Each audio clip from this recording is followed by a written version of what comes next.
أعوذ بالله من الشيطان الرجيم بسم الله الرحمن الرحيم الحمد لله Assalamualaikum warahmatullahi wabarakatuh. Today, we'll learn how to connect the Arabic letter by written. However, there are 6 letters which cannot be joined into another letters which came after it. They are alif, dal, dhal, ro, zai, and wow. In this letter, we can connect before the letter, but we cannot connect after that letter. So we try. Bismillah. We try to alif.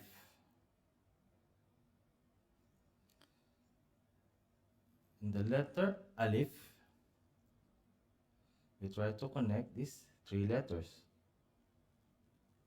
Ba, alif, and ba.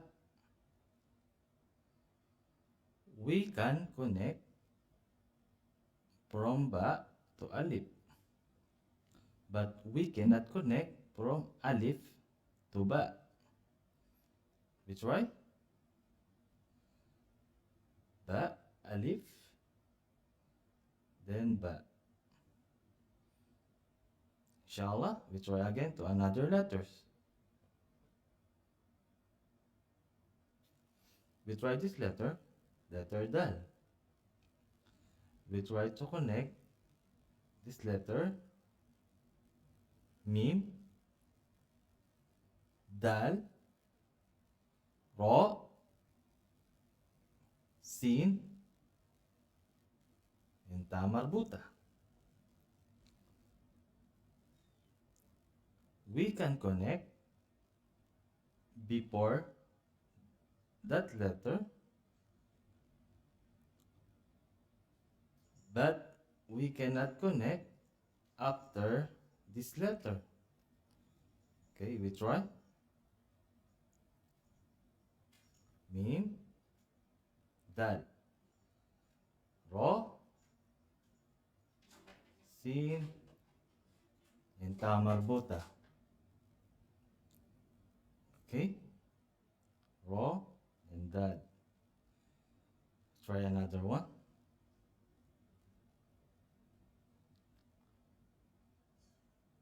Dal,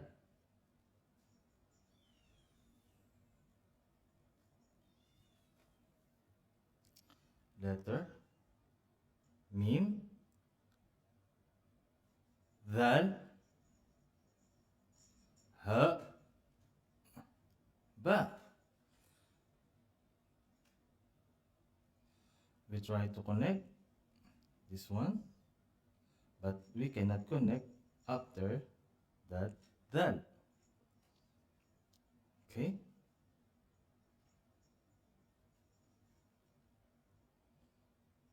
that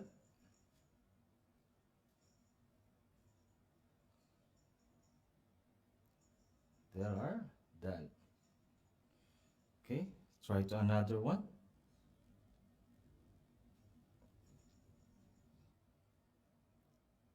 We try to letter ra.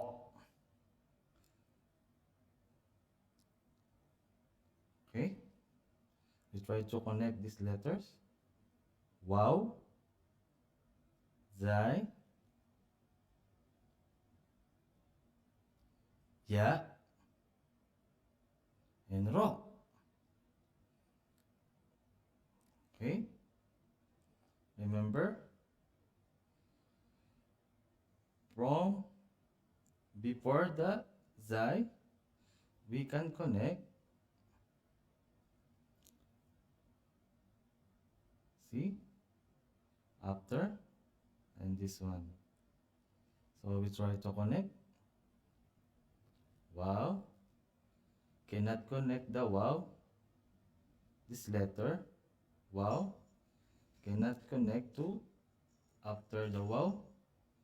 So, zai. Then, again, cannot connect to the next letter.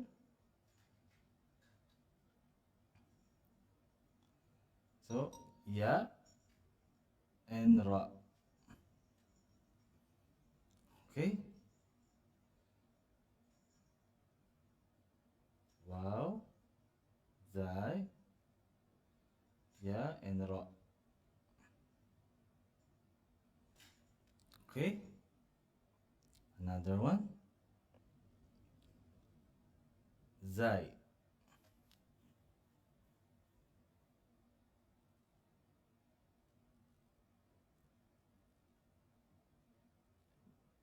There's zai.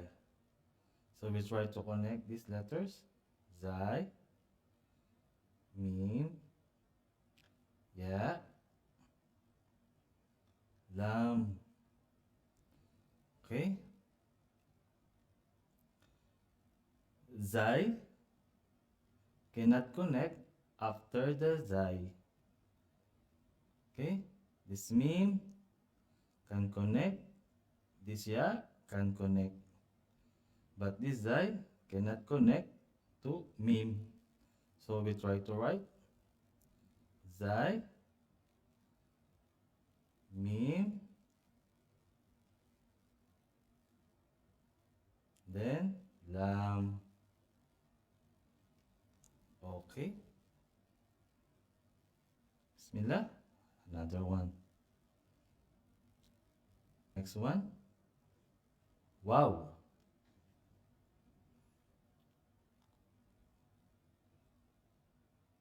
So wow. This one. Wow. Ha and mim.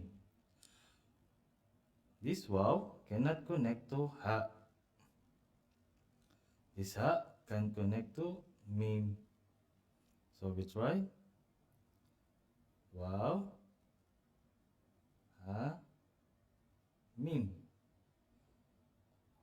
Okay. Another one. How about these two letters? How you recognize if don't you know that alif can connect to the next letter? So this one is alif lam or lam alif. Which one is correct? So lam alif. Why? Because alif can connect to lam